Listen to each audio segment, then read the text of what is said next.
Hello viewers, myself is Dr. Neeta and you are watching my channel Learn Literature with Dr. Neeta. So let us begin today's topic.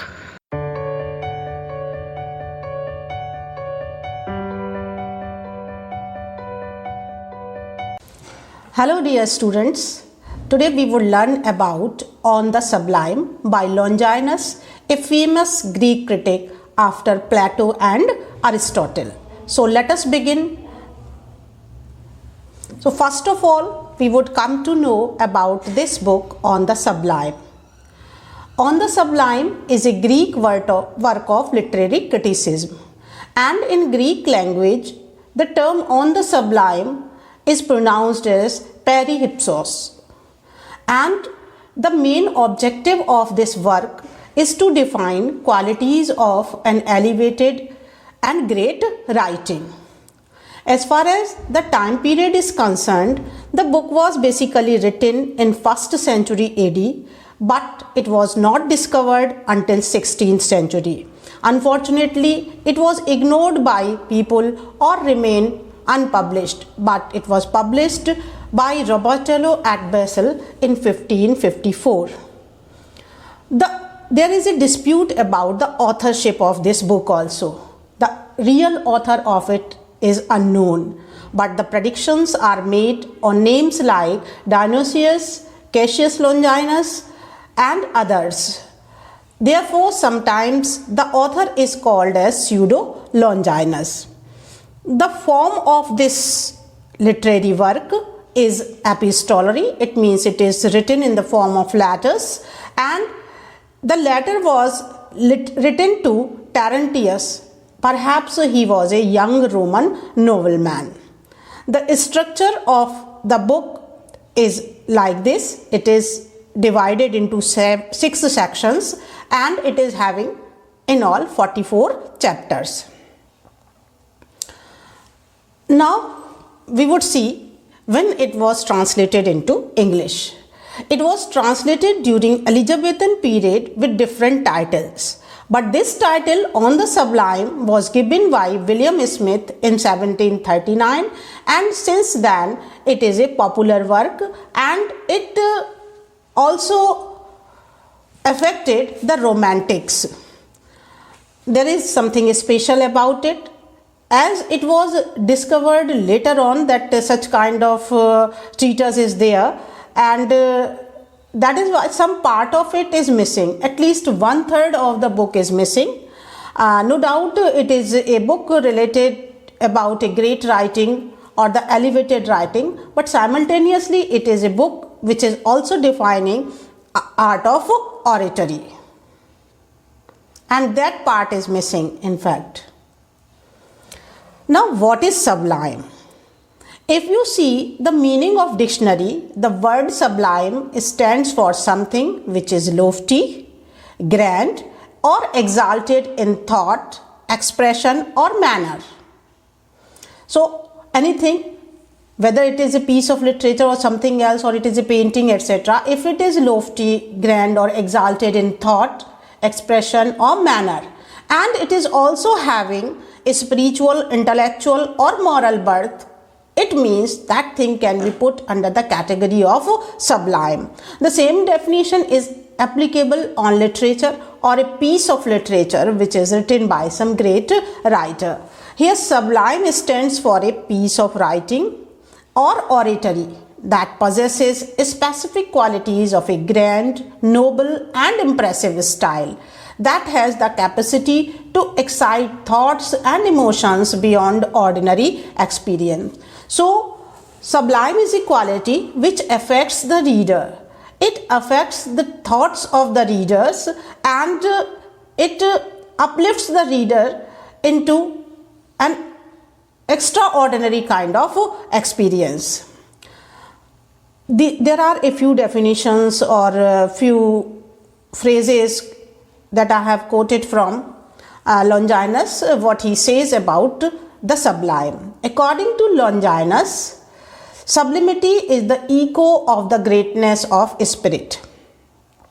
It means this quality is directly related to the soul of the writer and also the soul of the reader. Sublimity is the note that rings from a great mind.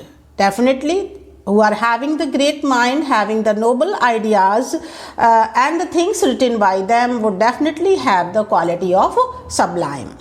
Sublimity is always an eminence and excellence in language, as far as not only the thought, but the critic Longinus is also talking about the language which is used to express that thought, and that language is always excellent. Sublimity is a certain distinction and excellence in composition, not only language, but how language has been used effectively. This thing also leads to sublime. Sublimity lies in intensity of emotions, intensity of feelings, and intensity. This intensity definitely has a capacity to uplift the reader, to carry the reader to those realms where he can enjoy a kind of pleasure. Now, this relation between art and nature. The objective of this treatise is to explore oft considered problem of relationship between nature and art. This relationship between nature and art has been a matter of concern of Plato and Aristotle also, and mostly the creative writings are analyzed on these bases, nature and art. So according to Longinus, art is perfect when it seems to be nature. It means art can be called perfect.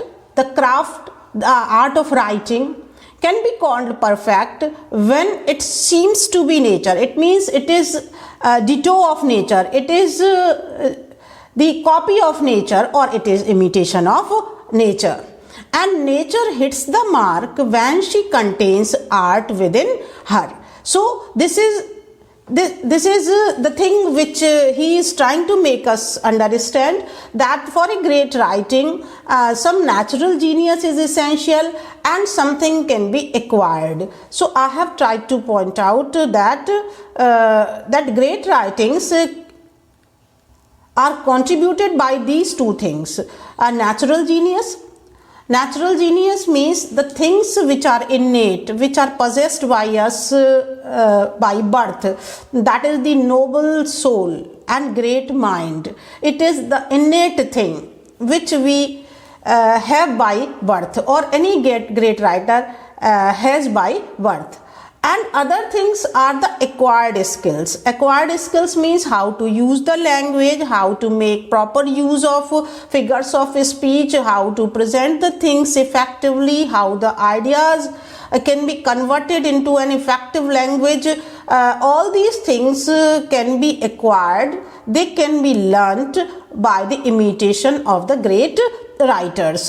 So sublimity or the great writings are possible when both these things are mixing together. It means the person is having the inborn qualities in himself, and simultaneously he is following the models by the great writers. Sublimity in this way cannot be called an innate, rather it can be acquired by instruction and proper practice following the existing superb models. So now the characteristics of sublime. How can we understand that a particular piece of literature is of sublime nature? So these are few qualities on the basis of which it can be decided. Its appeal is universal. It means it would not appeal a limited number of people, rather its appeal would be universal. It pleases all. Each and everyone would be pleased after listening or after reading to that piece of literature. It pleases immediately. It means the pleasure part comes to the reader immediately. Another quality, it pleases all the time and at all the places. It means it is not restricted to a particular area or particular period of time. Rather, if the piece of literature is having the quality of sublimity, it would affect the reader, it would please the reader through ages. and at all places, not restricted to one country or one nation or one place, rather it would please each and everyone at all places, and it pleases forever. It is yet another quality. If we are going through a piece of sublime nature, then once we have studied it or read it or listened to it, whatever it is, then it would please. Second time it would again please. It means it has the capacity to please forever. Now the effects of sublime on the reader. How the reader feels when he is going through a piece of thing which is having the quality of sublime. It means these are the experiences made by the reader. He would be in an exalted state of mind. It means he would go up beyond the limit, and in that case he would feel the loss of rationality. He would feel the loss of consciousness. He would reach in a state of trance, in that manner it can be said, and would be involved with deep emotions combined with pleasure, and he would be emotionally involved with that piece of literature, if it is of sublime nature, and he would be involving deeply with that piece, and that involvement would result into a kind of aesthetic pleasure. Now the great writer does not focus on his emotion. This is the greatness of writer. If he is having the sublimity in his work, he would not focus on his own emotions and does not try to convey emotions, and he does not try to convey emotion, but what he does, but makes the reader to feel those emotions. He is just expressing his emotions in such a way that the readers are feeling those emotions, and as they themselves are feeling those emotions, they reach into the exalted state of mind in which the writer wants them to be in. And at that situation, they would definitely have the loss of rationality, the loss of consciousness they would have at that time. They would just be one with that piece of literature.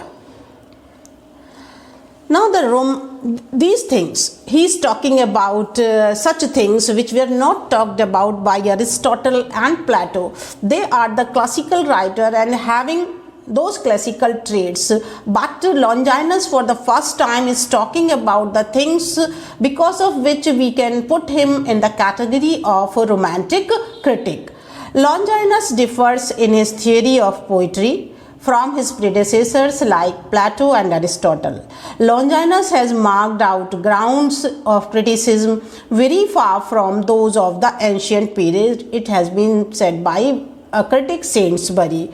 Critics of classical period used to decide greatness of literary work on the basis of its capacity to instruct and to delight. This was the parameter of literature in classical time. They are going to consider the quality or the greatness of the piece of work if it is able to instruct and it is also able to delight. These two were the functions of literature, specifically poetry, during classical period. And they thought, the classical critics thought, that the function of prose is to persuade. But how Longinus is different from those? Now look, Longinus asserts that for a work of genius does not aim at persuasion but ecstasy. This word ecstasy is quite significant, or lifting the reader out of himself. What is that ecstasy, that exalted mood? It is lifting the reader out of himself, when he forgets himself. This quality, when he is going through a piece of sublime poetry or sublime literature, then he is in a state of ecstasy, or lifting. The writer is lifting the reader out of himself. That is achieving the state of sublime. This sense of ecstasy has not been discussed previously by Plato and Aristotle.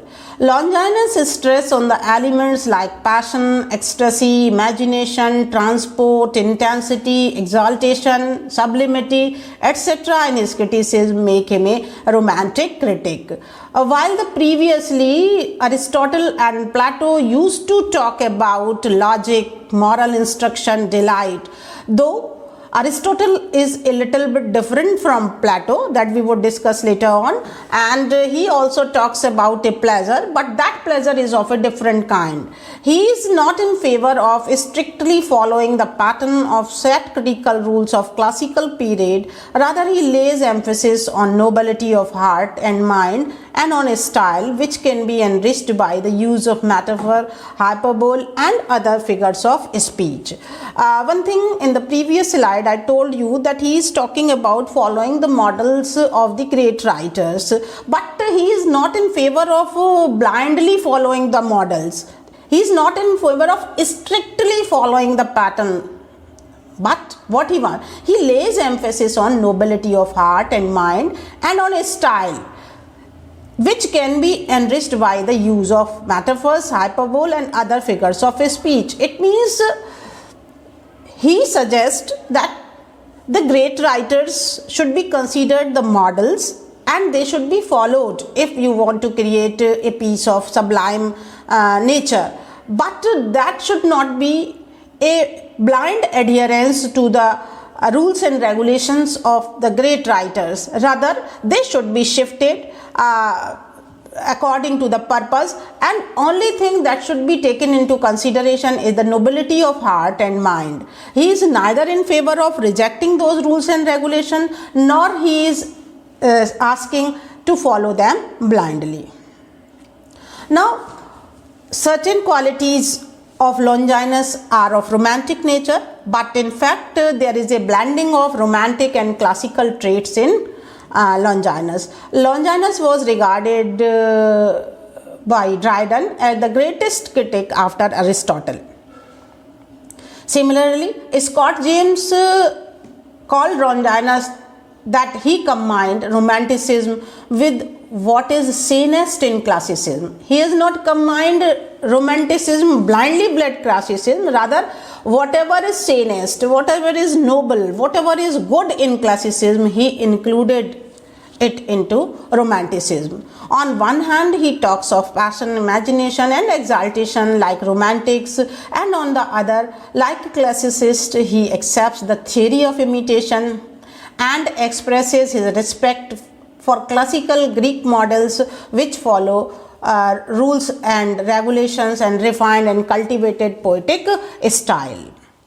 Like Aristotle, he believes in aesthetic pleasure, as I told you, as the function of literature, and Longinus also maintains that aesthetic pleasure is the function of literature, but his approach is a little bit different from Aristotle, and rather he is more practical, as he has not divorced art from moral consideration. According to Aristotle, the function of literature is merely to gain aesthetic pleasure, but he says that merely aesthetic pleasure would not suffice as the function of literature, rather it should be with moral consideration. In this respect, he resembles Plato. The pleasure about which he discusses is of higher degree in comparison to the pleasure defined by Aristotle. He is not simply talking about pleasure giving quality of literature, but stresses about the pleasure that could transport the reader, and reader may himself realize the experience. He may himself get that aesthetic pleasure in that transported or exalted state of mind. So it is not merely the pleasure about which Aristotle is talking, rather he goes a step further and says that the pleasure should be as it could transport the reader. So in that way, Longinus can be very well called a classicist in taste and romantic in his temperament. Now see that how that sublime be achieved. On one hand, there is greatness of soul, and because of that greatness of soul and nobility of mind, the noble thoughts arise.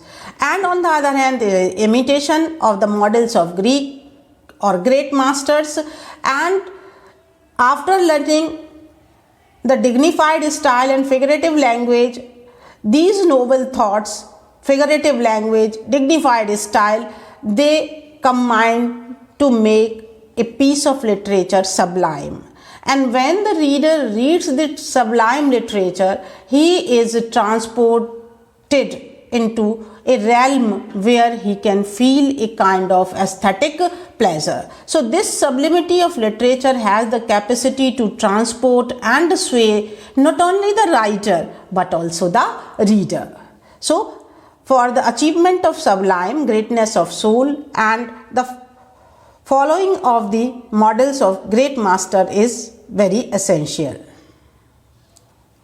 Now the sources of sublime. Longinus has defined 5 sources of sublime. These are grandeur of thought, capacity for strong emotion, appropriate use of figure of speech, nobility of diction and dignity of composition, or a proper blending of the above mentioned 4 elements.